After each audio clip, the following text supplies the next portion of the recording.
guys, welcome to the Everett Silver Show. We have exciting guests as we do every week, and so I want to thank you so much for tuning in, and I'm always bringing it to you, so thanks so much for staying in tune with us. Stay connected. You're watching the Everett Silver Show.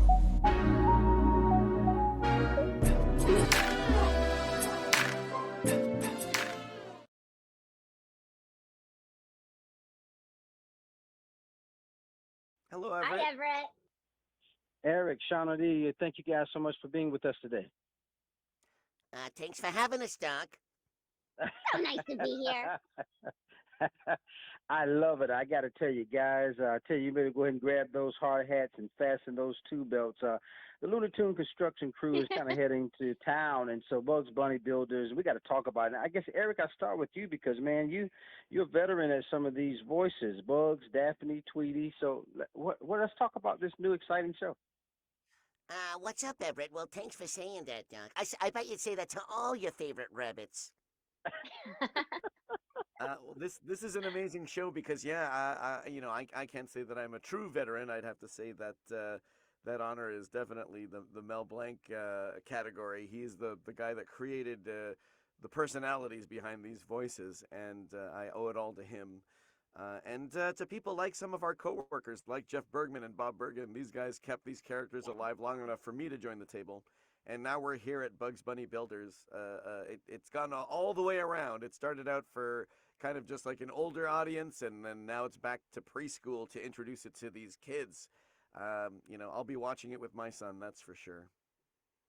Well, I got to tell you, the first Looney Tune kind of preschool show, and then Shauna D, just you're making your debut, and how is it just with Lola? Oh, it's incredible. So, I've been a Looney Tunes fan since the top, and like Eric was saying, to work, we had Mel Blanc, and now we have Eric Bauza, and I get to work with him and Bob Bergen and this crew. So it's been such an honor to represent Lola Bunny and be a Looney Tune. And yeah, I feel like she's always kind of been in me, and it's such a pleasure to be here. And then, when you talk about 20 years since something like this, because who didn't grow up on, Bugs Bunny or the Looney Tunes stuff Right. themselves? I mean, this is the great, I don't care how old you are, I don't care how young you are. This is something that, Eric, I think it's going to be something special, man. What do you think?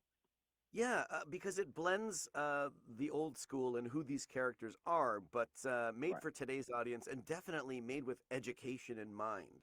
The old shorts were definitely made for laughs.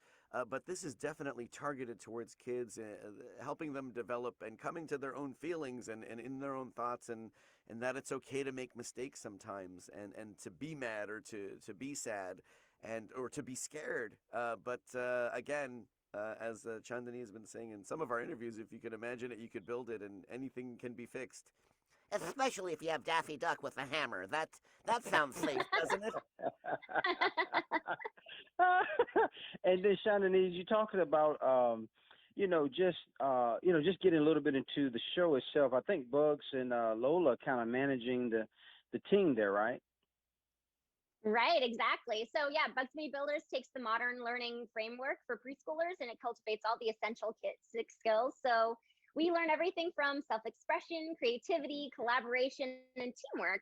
And I think Lolo at the helm of the crew alongside Bugs, we get to see her in a different light too. And I think seeing Lola in that leadership position really helps break down those gender stereotypes, and shows construction is not just a boy's job, but anyone can do it. And yeah, it's such a thrill to teach kids the building and design process, and introduce them to that, and hope they can build their own projects. Well, I got to tell you both how excited, and I'm telling you, especially, I'm really feeling the day to even just meet some of the voices that behind some of the greatest, characters that we've known as far as the Looney Tunes. I want to let everybody know Bugs Bunny Builders premieres Monday, July the 25th at 8 p.m. Also on Cartoonia Show, and then also the Cartoon Network, I think, on Tuesday, July the 26th. Eric and I tell you, Sean, Denise, guys, thanks so much for doing the show. What a pleasure to have you, man. You guys made my day today. That's all, Everett. You guys have a good one. Bye-bye. Bye. Well, guys, thanks so much for tuning into the Everett Silver Show. Stay tuned. Don't turn that dial, because we got more exciting guests right here on the Everett Silver Show. Be back in a moment.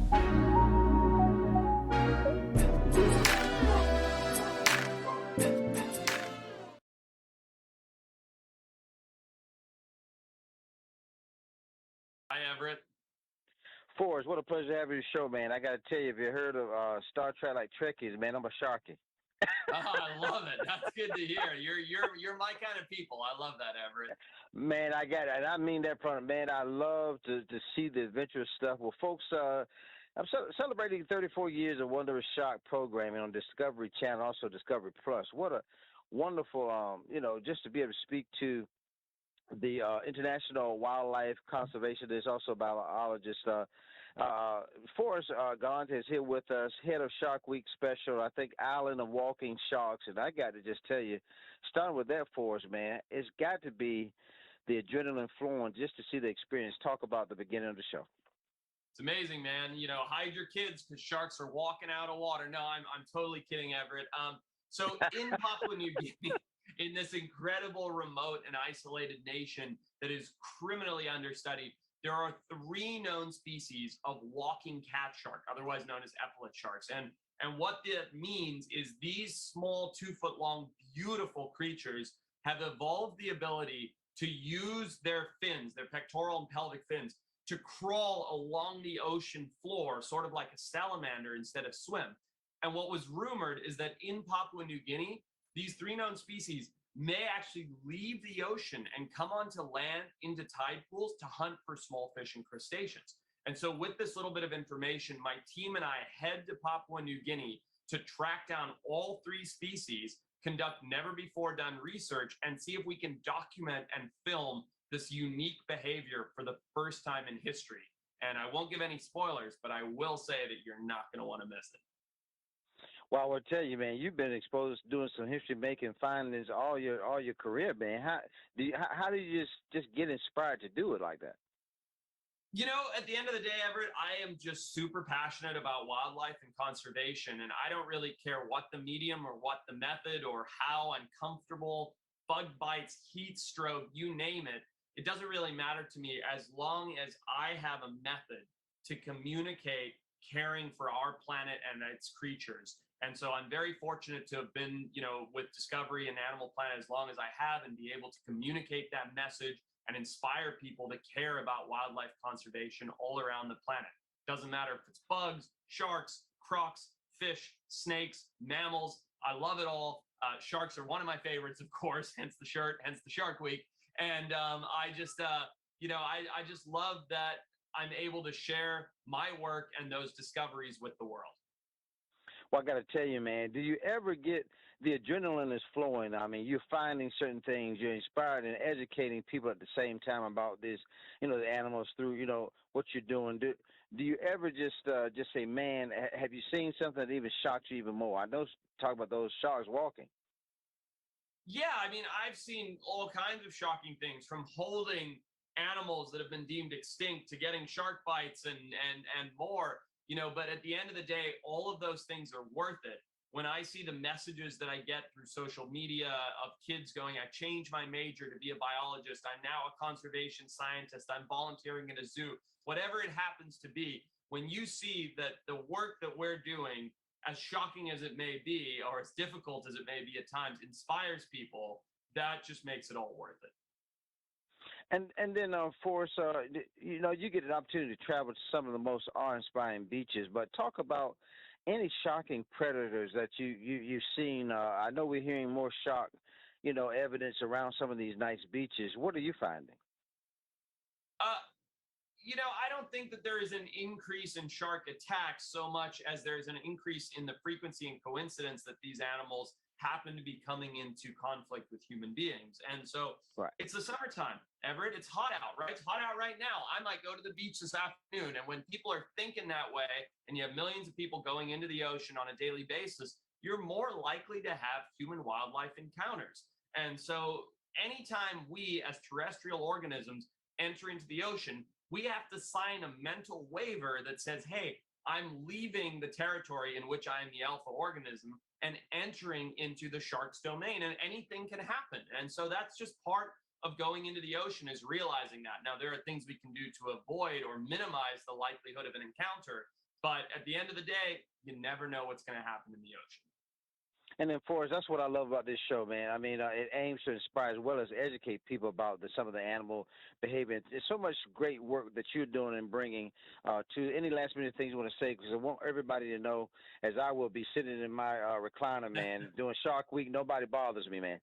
I love it. No, I just want people to tune in and enjoy sharks, you know, be inspired, be in awe of these magnificent creatures, and just sort of realize that once we understand them and respect them, we don't need to fear them any longer. And once we have that connection with them, we can really focus on protecting them. So I just want to encourage everybody to tune into Shark Week. It's so much fun. It's been going for 34 years. It's still the Super Bowl of cable television. So I hope everybody loves it.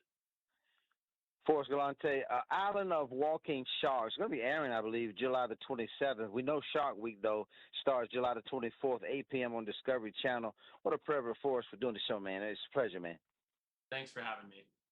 You're welcome, Bob. More guests coming your way. Don't touch that dial. Be back in a moment.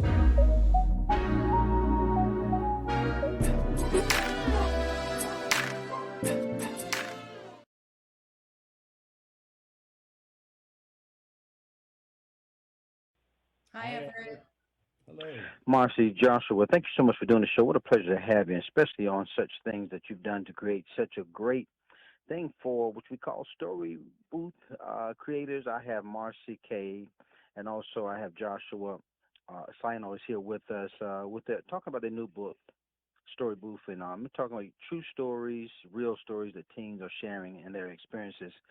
And I guess since both of you creators, I guess I can start with either one of you. But Marcy, talk about just you guys' sensation on YouTube and what this has brought to the story. You know, it's been a fascinating process. We launched 7 years ago with this idea of real kids sharing their true stories with us, and that we would select ones that truly resonated and then animate it. And we put it up on YouTube, and something happened with this audience where I think because this world is so full of kind of fake appearances in social media and in digital, that they found Story Booth, a place where they could be authentic and share their truths, that we just grew organically and really, really quickly. And I think it just shows that kids are wanting to share their stories and truths with each other and support each other in what can feel like a really complex world. Yeah, because Joshua, sometimes people always think they're the only ones going through it, and you sharing some other stories. Talk about, is this something from a place that you got? What made you just want to come and create it from this angle? Well, I think, we were really keenly aware of how these sort of mythical lives were being built on social media, and all of this pressure that kids were feeling to sort of be something or experience something or appear as if they were happy and squared away, when we were pretty clear on the fact that that wasn't true. And so we really wanted to create a space where it was safe and okay and acceptable to share the truth. If it was, hard, challenging, embarrassing, or whatever it was, we wanted to create that space. And you mentioned it. What it really does is it allows these young people to realize they're not alone in their experience. They're not Right. the only one going through this kind of thing. And that to us has been extremely rewarding, is to see that sort of community build around these stories. And Marcy, you guys are not afraid to tackle some of the most, touching topics. I mean, whether it was racism, grief, sexual assault, mental illness. How critical is that in our time today? Really critical. I think what's really fascinating about what we do is that we receive hundreds of stories every day. So we have an always on pulse on this younger generation, and they're telling us what's going on. Sometimes as adults, we don't want to hear it. But the truth is, kids are dealing with a complex world. They're dealing with COVID and isolation from that, and mental health issues and racism and bullying. And so we go there because that's where they are. And in order for us as adults to support them, we need to not ignore the issues that they're presenting, but we need to bring it out in the open. So these are sometimes hard topics. In addition to the light ones, we get stories of teens, heartbreak, drama, acne, they're still teens. They're still having to figure it out like we all did. But you're right. There's these complex world issues that we are listening to front and center that we need to pay attention to as a society to support this younger generation. And we did decide, I think, consciously that we were prepared to go there. We weren't going to shy away from the topics because it was difficult. It's where they're at. Right. Yeah, that's good because I was going to talk about Joshua, that the mental health is plummeting, man. I mean, it's something that we have to talk about. But what really jumped out at me the most, Joshua, is that you guys said you're talking about true amazing stories, heartbreaking stories, inspiring stories, but it says of real people, but written for you, by you. Talk about that. Right. And I think that really captures it, right? Because what we're really trying to do is show the connection between people and their stories. And that by you and for you is really the universal you. It's this whole generation that has a collective story to tell, made up of all these separate stories. So for us, that was really important too, that this is a connection and a bridge that can be built between teens and each other, between teens and parents and teachers.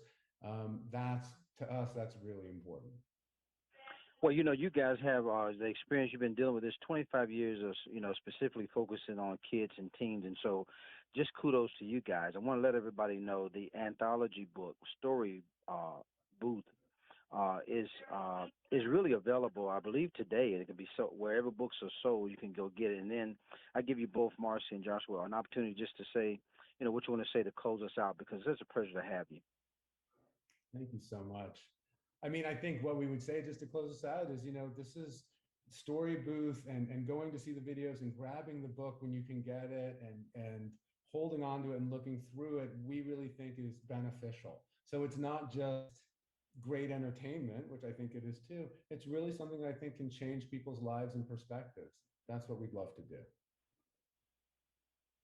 Well, again, guys, the creator of Story Booth, Marcy K. Joshua Seno, thank you so much. Get the book today, guys. It is available wherever books are sold. What a privilege to have you guys, and thank you for covering such topic that is needed.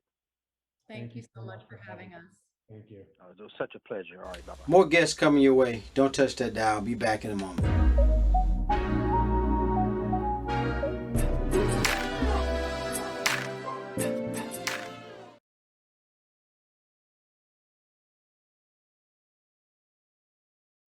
Hi, Everett. Hi, Everett. How are you?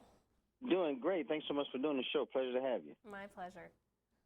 Well, folks, you got to do something different at the dinner table now. New versatile kitchen, too, made for freezer, oven, table, and also more. I have the wonderful privilege of talking to celebrity chef Brooke Williamson, winner of Top Chef Season 14, also Food Network's Tournament of Champions. And so with that being said, Brooke, you got to tell us what are some of your best tips for easy at-home meal preps?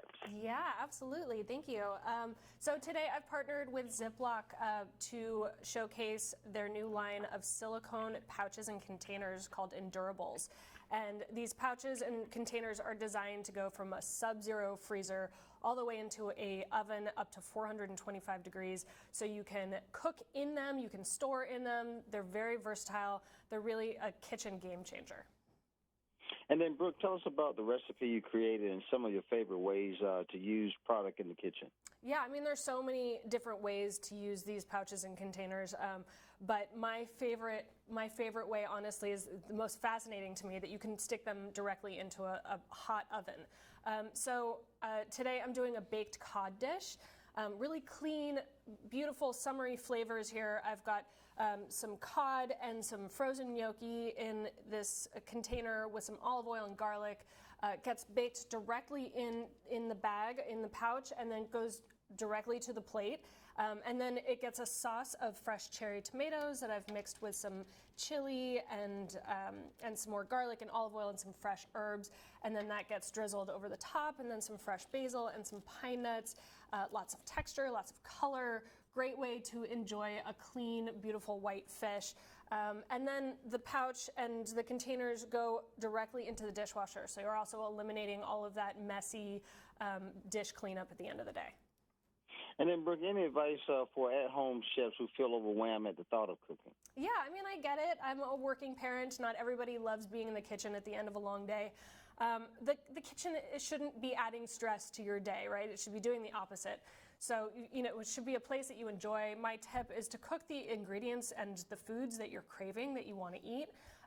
Use produce at the peak of its season that packs a lot of flavor without having to mess around with it too much. And prep yourself ahead of time at the beginning of the week. Prep out some meals so that you don't have to think about what am I going to do for dinner at the end of every day. And then what does dinner look like for you, Brooke?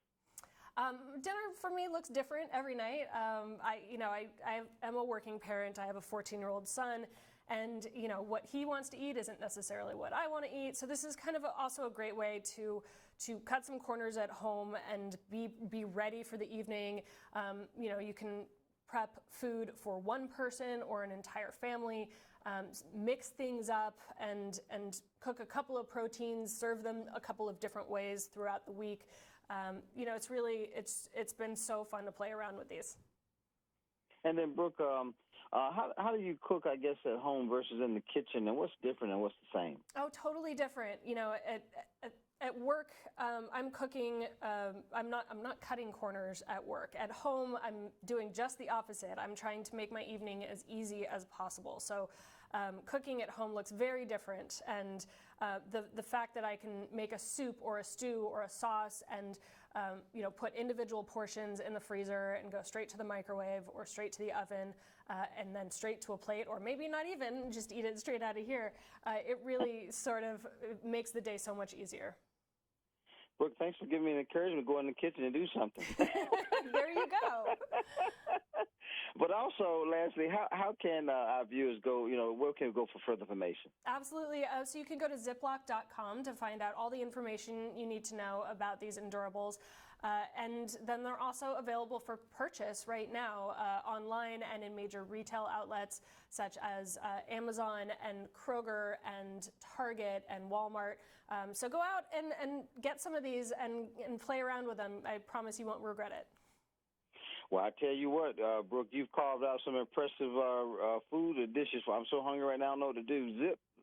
Ziploc.com, where you want to go. Brooke Williamson, William of Top Chef Season 4, also Food Network's Tournament of Champions. Brooke, thank you so much for doing the show. Thank you for having me.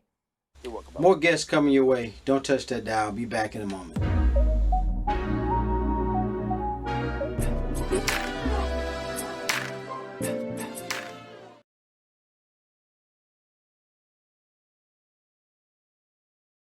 Hello, Everett.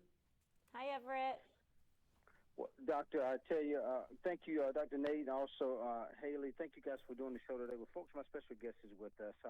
How extended screen time can affect your child's vision, and also ways to encourage a screen kind of like staycation this summer. And so I have the wonderful privilege of talking to Haley Duff, a children's optometrist, and she's going to share why summer vacation should be fun, with us as well. And then I think Dr. Nate is here with us. And Dr. Nate, can I start with you just asking you, what I can't even say the word, myopia, and the factors of that contributed to the disease and then that children have experienced over the years? Sure. So you're not alone. Myopia is a condition. Most people are familiar with the word nearsightedness. So that's when kids can't see far away. Things are blurry. Parents might see their kids either squint or struggle to be able to see. And so the condition that causes nearsightedness is myopia. And that's a disease where the eye gets stretched or it changes shape. And not only does it cause blurry vision, but it can lead to future eye disease as an adult. So it's very important that we monitor our children's behavior, spend time with them, see what they're doing, and do everything that we can to help reduce the likelihood of this being a problem in the future. Dr. Nate, why can parents, I guess, or what can they do rather to reduce the risk of myopia and then limit the disease, kind of progression in their child? Right, that's such a great question. There's really two different things. The first is because myopia is irreversible. Once you've got it, you can't get rid of it. You can only reduce its effect, and that is early intervention through an eye exam. So taking children for a comprehensive eye exam, and then talking with the eye doctor about what treatment options are new and available to help reduce progression. The second thing that they can do is at home is just reducing device use at home, taking breaks from devices, so they're spending less time indoors on screens, and really spending more time outside as a family. Studies show that if kids spend 76 minutes outside, on average, they're about half as likely to develop nearsightedness. So there's so many different activities that families can do together, going outside, riding bikes, walking the dog, playing ball. All of those things are fun, and they're helpful in reducing the likelihood of myopia. And then Haley, you being an actress, writer, fashion designer, mom of two, when you think in terms of just being busy, how did you know that you needed to intervene on your child's, kind of tech time? And then can you tell us more about your screen staycation, some of how you're encouraging your child to do more outdoors? Well, I, like most parents, was definitely noticing that my kids were asking to be inside more often, definitely asking for their devices more. We live in Texas. It's very hot in these summer months, so the kids are definitely wanting to come inside. But I have myopia myself. I know that it's genetic. So my family and I are really trying to be proactive about implementing positive routines when it comes to device use in our house for our kids. I love the screen staycation idea. I think it's so great. We are definitely taking the tech time out in our household. And, it's a great time to spend time with your family, get out there, do something fun together. But it's also an awesome time for us as parents to get in those appointments that we don't always have time for throughout the year. So during these last few weeks of summer, it's a great time to schedule the comprehensive eye exam for your child and go in there and talk with your eye doctor about treatment options that are available. And then, Haley, what questions were you prepared to ask your eye doctor during your child's eye exam? And then are their discussion guides available? Well, it's a great idea to go into your eye doctor with some questions ready to go for them. So some of the things you could ask would be like, what are some signs that I could look out for with myopia? Or how often should we be going in for these eye exams? And if your child is diagnosed with myopia, what are treatment options that exist outside of just the traditional glasses or contacts? If you go to myopiaawareness.org, there is all kinds of information about myopia, but also a really great question guide for you to take into your eye doctor. Again, I want to thank my special guest, actress, writer, fashion designer, and mom of two, Haley Duff, has been with us. Also, Dr. Nathan Bonello Wolford, better known as Dr. Nathan, who I refer to him as children's optometrist. So thank you so much, sir, for being with us. And Haley, much this information helps so much. And thank you guys for doing the show today. Thank you for having us. You're so welcome. Bye-bye.